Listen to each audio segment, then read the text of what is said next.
লোকসভা নিৰ্বাচনৰ দিন চমু চাপি অহাৰ লগে লগে কোনগৰাকী সাংসদে কি কি কাম কৰিলে, তেওঁৰ সফলতা কি বিফলতা কি, তাক লৈ ব্যাপক চৰ্চা আৰম্ভ হৈছে। যোৰহাট লোকসভা সমষ্টিত বিগত নিৰ্বাচনত 82,000ৰো অধিক ভোটত জয়লাভ কৰিছিলে তপন কুমাৰ গগৈয়ে, আৰু সেই তপন কুমাৰ গগৈ কাৰ্যকালতে বহু আঁচনি গ্ৰহণ কৰা হৈছিলে।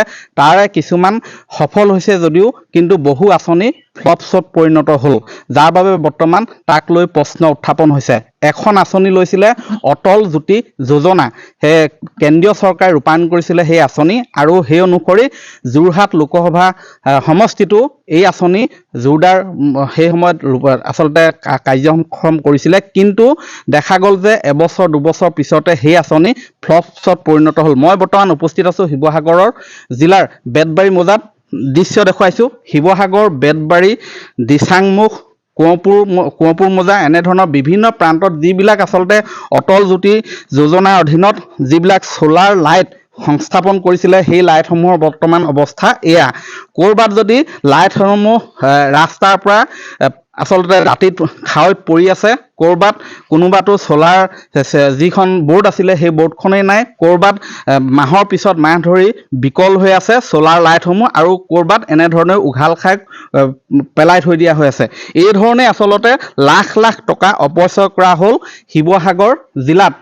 2 শতাধিকৰো অধিক এনেধৰণৰ ছ'লাৰ লাইট সংস্থাপন কৰিছিলে, বিশেষকৈ গ্ৰামাঞ্চলৰ এলেকাত স্থাপন কৰিছিলে, সেই লাইটসমূহে যাতে পোহৰাই তুলিব পাৰে গ্ৰাম্য এলেকাসমূহ। কিন্তু বৰ্তমান অৱস্থা এয়া। ইয়াত স্থানীয় লোক আছে, মই তেওঁলোকৰ পৰা জানিব বিচাৰিম, কি ক'ব? সঁচাকৈ একেবাৰে দুৰ্ভাগ্যজনক এটা এনেকুৱা ধৰণৰ আঁচনিবোৰৰ যিটো আমি দুৰ্ভাগ্যজনক ঘটনা দেখিছোঁ, অৱস্থা দেখিছোঁ, সেইটো সঁচাকৈ দুখ লগা। আৰু সঁচাকৈ যি সময়ত এই চৰকাৰখনে এটা পৰিৱৰ্তনৰ শ্লোগান দি ক্ষমতালৈ আহিছিলে, তাৰ বিপৰীতে কিন্তু আমাৰ যিবোৰ আঁচনি চৰকাৰখনে গ্ৰহণ কৰিলে তাৰ অৱস্থা কিন্তু একেবাৰে দুখজনক, আৰু বহুত কেলেংকাৰী অভিযোগ আমি লক্ষ্য কৰিছোঁ।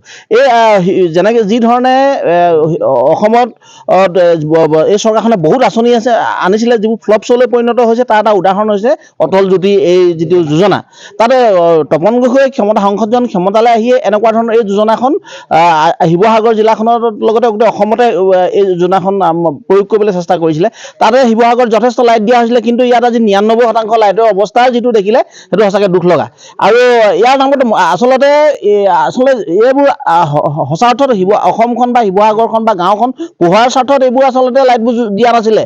এইবোৰ ইয়াৰ নামত কেলেংকাৰী হ'বৰ কাৰণে, ইয়াৰ পৰা পইচা ঘটিবৰ কাৰণে, ইয়াৰ পৰা দুৰ্নীতি কৰিবৰ কাৰণে আচলতে এই লাইটবোৰ দিয়া হৈছে। তাৰ এটা উদাহৰণ এই লাইটবোৰ ভগা চিগা অংশ, এটাও 99% লাইটৰ যিটো অৱস্থা দেখিলে আপুনি অনুমান কৰিব পাৰিব যে আচলতে এই যে আঁচনিখন এখন ফ্লপছত পৰিণত হোৱা এখন আঁচনি।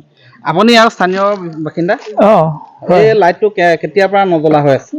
হ'ল ভালমান দিন হ'ল। সেই পানীত পৰি থাকিলে বহুত দিন, প্ৰথমে ফিটিং কৰিলে 2 দিনমান জ্বলিলে, তাৰপৰা নিজে নিজে নজ্বলা হোৱাৰ কাৰণে থাকিলে তেনেকৈ, তাকে পিছত উঘল খাই পানীত পৰি গ'ল।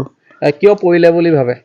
পৰিলে পুতনটো ঠিক নহয়, এই পানীলৈ পুতি থৈছিলে, ৰাস্তাটো এইফালে দি থৈছিলে বা পানীলৈ পুতা নিজে নিজে পৰে কোনে চায় আৰু। সেইবোৰ পানীত পৰি থাকিলে কিছুমান ল'ৰাই লগ লাগি দাঙি মেলি কিবা কিবি কৰি মেলি চালে, কোনে চালে সেইটো নাজানো। বিশেষ মুঠতে পোহৰা নাই, লাইট নাহিলে আৰু এই অটল জ্যোতি আঁচনিৰ নামত লাখ লাখ টকা ব্যয় কৰা হৈছিলে।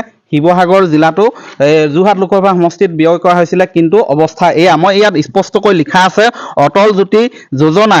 ইয়াত সাংসদগৰাকীৰ নামো উল্লেখ আছে, কাৰ তত্বাৱধানত, কাৰ কাৰ্যকালত আহিছিলে এই ধৰণৰ আঁচনিসমূহ, সেয়াও উল্লেখ আছে। ইয়াত তপন কুমাৰ গগৈ নামটো স্পষ্ট উল্লেখ আছে।